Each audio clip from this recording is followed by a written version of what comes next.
Thank you. What we're going to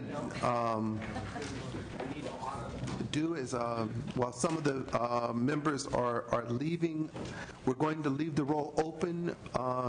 We've got a couple of bills that remain on call. We'll leave the roll open for another 10 minutes on those bills. Members who are members of GO, if you have not voted, we've got several bills that remain on call. We're going to close the call at 10 minutes of 12. At 11:50, we're going to close the roll. Wanted to take a moment and thank all of you who participated in our work relative to internet gaming. We are going to, I'm going to edit a little bit. We have a kind of a final report document that we're going to distribute, where what we did was we summarized the 5 hearings that we've had. We did a summary of the day-long hearing that we had relative to internet gaming that we did in this room. So thus far, as some of you know, there have been a total of, I think, 7 hearings and about 17 hours of testimony relative to internet gaming. There are 2 bills that are in the hopper. We should have, and I think we have everyone here's email, because we were sending a lot of the information by email before. I know with respect to AB 45, per the hearings that we had, the 5, we're looking at making some amendments to what we had. Certainly, I want to thank all the people who participated in all 5. If it wasn't probably against some law, I'd like to give you something for participating in that discussion, but I can't, so I won't. But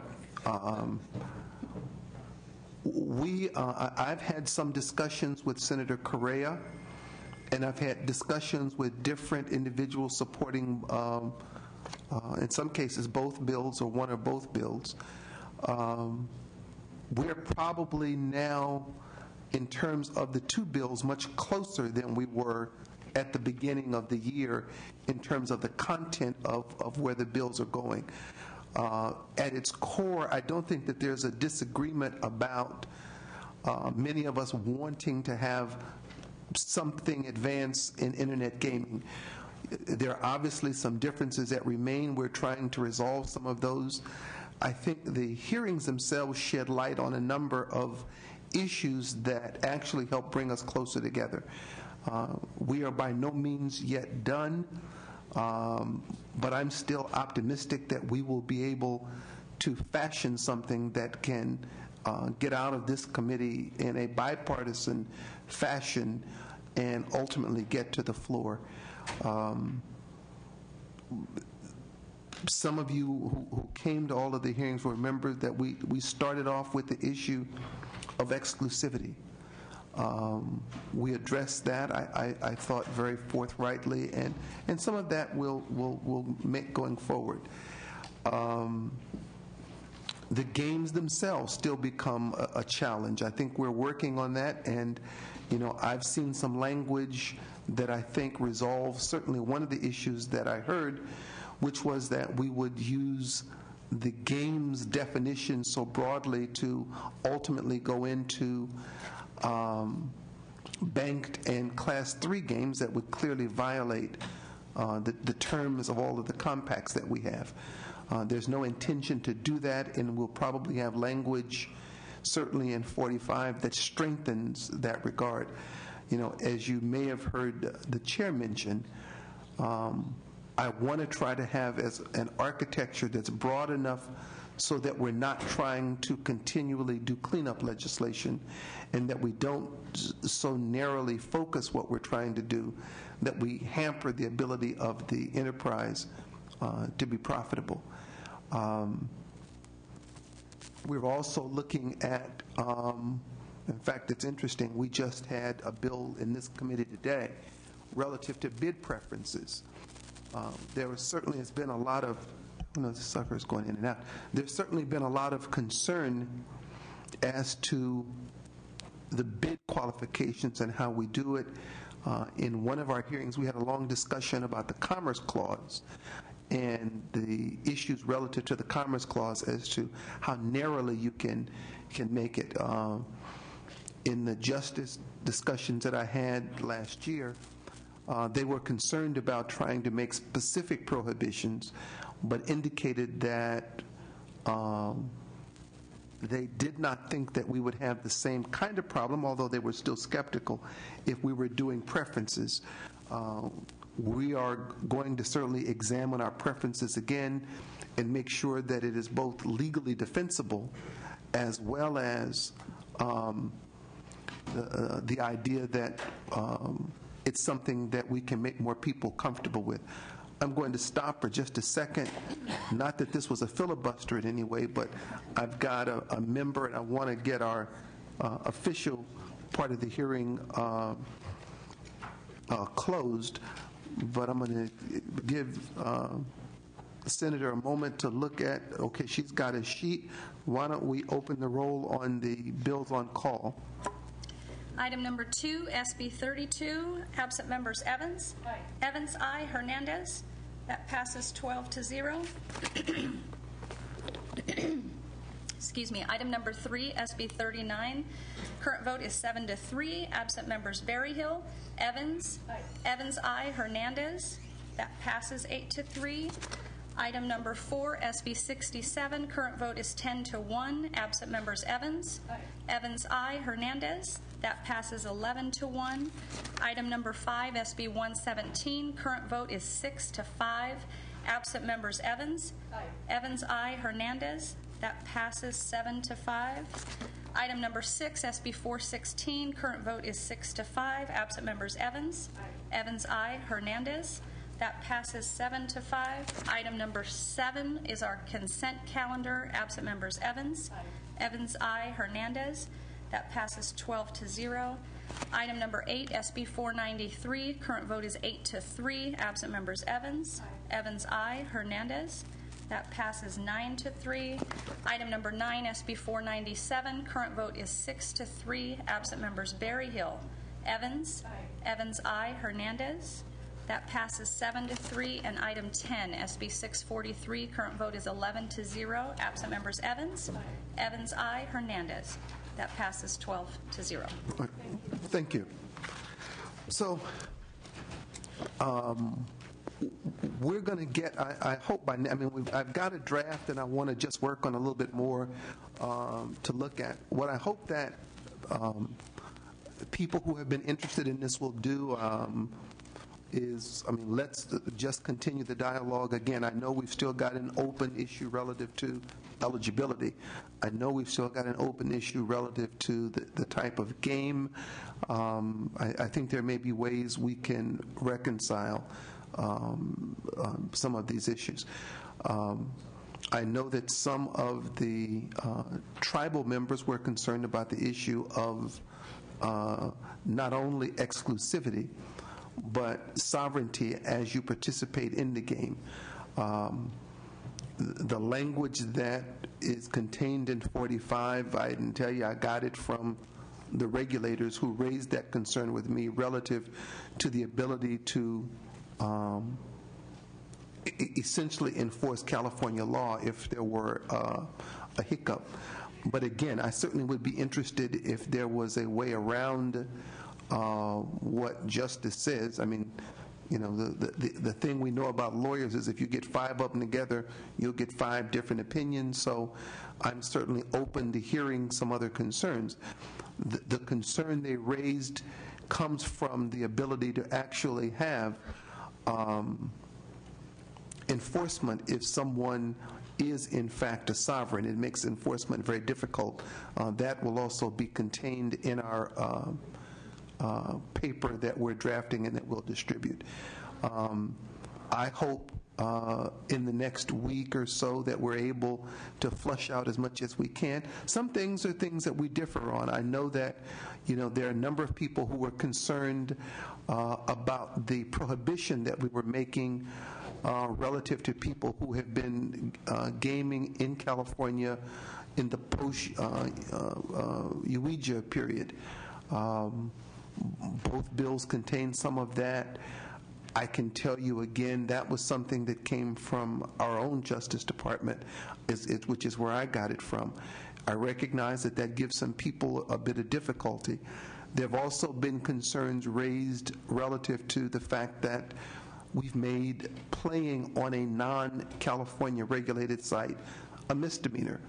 The reason for that is that, again, in consultation both with our own Justice Department and internationally, the issue had been that once you have a law that does that it gives your law authority or your legal authorities the ability to go to the nations where those other sites are housed and seek remedies from the regulators in those countries.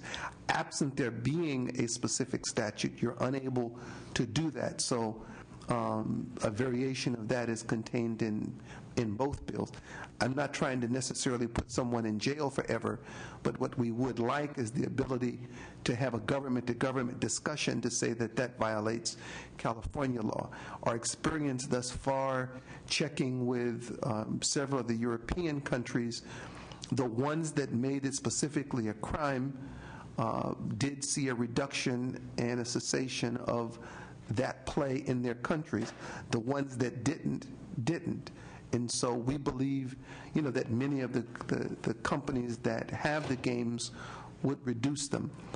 I'd say again that, our ambition, our goal would be to get back a percentage of those players that are already playing and then be able to take over some of the growth.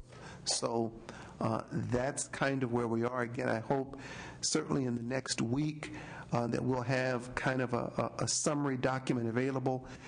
People who have issues that they're able to bring forward, that we can resolve. Let's try to do that, in the next week to 10 days, and hopefully we can move forward with something that at least the majority of us are comfortable with, recognizing that some people hate it all.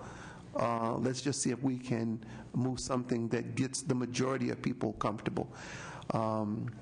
If someone has a comment, we'll take it. Otherwise, we'll adjourn and get everybody out of here by noon. Okay, not seeing a mad rush to the microphone. Again, let me thank all of you who have, some of you have actually done the whole 17 hours with me. So you either are a glutton for punishment or you're seriously interested in internet gaming. But for all of you and people who have ideas, certainly get them to us, because we hope to. You can't speak from back there, Reverend. You got to come this way. But if there are some ideas or some things that we should take or we should look at, we're planning to move forward with this in due time. Yes, just come right there. Thank you, Senator. I introduced myself, Ben Tolchin, who I do public opinion research, and we conducted a statewide survey on this subject a couple months ago. And I just want to share the results of that survey because it's quite enlightening in terms of where the public is on this issue. We asked specifically how the public felt about quote, regulating and taxing the profits of online poker, and we found overwhelming support. Specifically, 66% of the public voters statewide support regulating and taxing the profits of online poker. In fact, it's a rare issue that found bipartisan support in this era of very polarized political environment that we're in. Specifically, 71% of Democrats support it, 68% have declined to state or independent voters, and even 56% of Republicans support it, which is rare indeed to find such bipartisan support. Support up and down the state, Central Valley, Bay Area, and L.A. All support it. And they're specific, I should clarify in terms of what voters support. They support a fairly narrow kind of regulatory structure of online poker. They support poker. They don't support kind of wide open all types of games. They strongly prefer that the gaming operators be based in California versus out of state. 65% prefer in-state operators versus only 5% prefer out of state. It's even a bigger margin versus offshore. A lot of the companies, as you may know, are now based offshore.